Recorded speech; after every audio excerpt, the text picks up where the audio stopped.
এক হাসপাতালে মৃত্যু পথযাত্রী অর্থাৎ মুমূর্ষু রোগীদের মানসিক অবস্থা যাচাইয়ের জন্য এক সার্ভে করা হয়। জীবন নিয়ে, জীবনের চাওয়া পাওয়া নিয়ে তাদের কাছে জানতে চাওয়া হলে তাদের অধিকাংশ জনের কাছে প্রায় একই উত্তর পাওয়া যায়।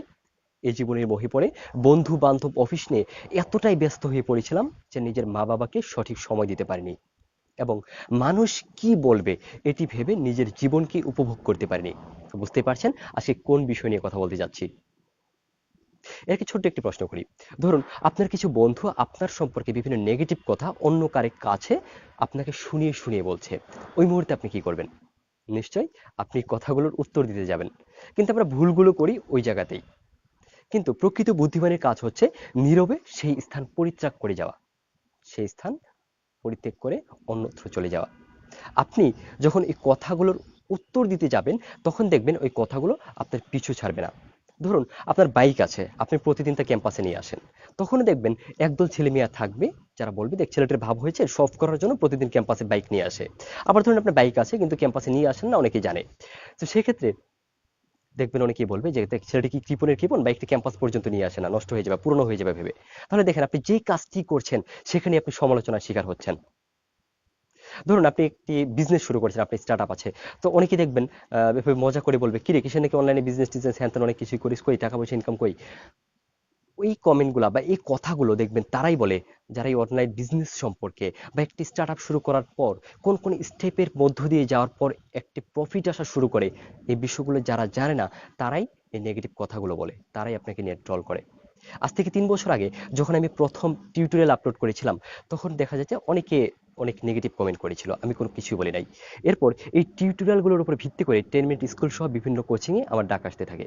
বর্তমানে স্টুডেন্ট পড়িয়েই আমার দিন যায়। একই সাথে সুমন একাডেমিক কেয়ার এটি প্রাতিষ্ঠানিকভাবে শুরু করতে যাচ্ছি আল্লাহ যদি সহায় থাকেন। যেটি বলতে যাচ্ছি, আজ থেকে ৩ বছর আগে আমি যদি এই প্রশ্নগুলোর বা এই নেগেটিভ কমেন্টগুলোর উত্তর দিতে যেতাম, প্রথমত তাদের সাথে আমার সম্পর্ক নষ্ট হতো, দ্বিতীয়ত আমার কাজের ধারাবাহিকতা হারিয়ে ফেলতাম।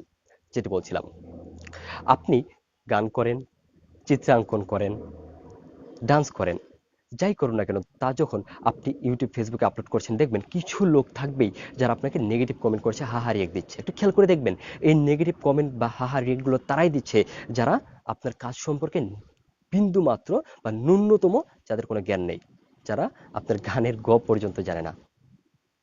যেটা বলছিলাম, জগতে এমন কিছু লোক অলওয়েজ থাকবে যে আপনি যেই কাজই করুন না কেন সেখান থেকে নেগেটিভ দিকগুলোই খুঁটে খুঁটে বের করবে। তাই বলছি, আপনি খাটো না লম্বা, ফর্সা না কালো, চিকন না মোটা, কোন ফ্যামিলি ব্যাকগ্রাউন্ড থেকে আসছেন, এগুলো নিতান্তই এবং একান্তই আপনার ব্যক্তিগত ব্যাপার। তো এগুলো নিয়ে কে কি বললো এসব ভেবে মন খারাপ করে রাখার কোনো ইস্যুই হয় না। আর মনে রাখবেন, যখন আপনি সমালোচিত হচ্ছেন একই সাথে কিন্তু আলোচিত হচ্ছেন। সমালোচিত ব্যক্তি মাত্রই আলোচিত। আপনি কিছু একটা করছেন এটা ধরে নেবেন, কারণ তাছাড়া এভারেজ মানুষদের নিয়ে সাধারণত কেউ কথা বলে না। সিম্পল কথা, নিজেকে সেলিব্রিটি ভাবতে শিখুন, বাকি সবাই আপনার ফলোয়ার। যারা সমালোচনা করছে তাদের কাজের অন্যতম উৎস হচ্ছেন আপনি। সো নিজেকে নিয়ে প্রাউড ফিল করুন। তো যেটি বলছিলাম, কেউ যদি সমালোচনা করে 3টি স্টেপ বা 3টি কাজ আপনাকে শিখিয়ে দিব। প্রথমত বলবো যে নীরবে সেই স্থান পরিত্যাগ করুন। 2 নাম্বার স্টেপ হচ্ছে সমালোচনাকে সফলতার ফুয়েল হিসেবে মনে করুন। তৃতীয়ত বলবো কাজ করে যান, সময় সঠিক জবাব দিয়ে দিবে। আমি প্রায় টাইমে বলি সফলতার হাজারটা কারণ থাকতে পারে, তবে ব্যর্থ হওয়ার একটাই কারণ, মানুষের কথা শোনা। আর বলতেই হয় জীবনের সকল সমস্যার সমাধান নিজেই করতে যাবেন না, সময়ের উপর ছেড়ে দিন, সময় সঠিক জবাব দিয়ে দিবে। শুভকামনা আপনার জন্য।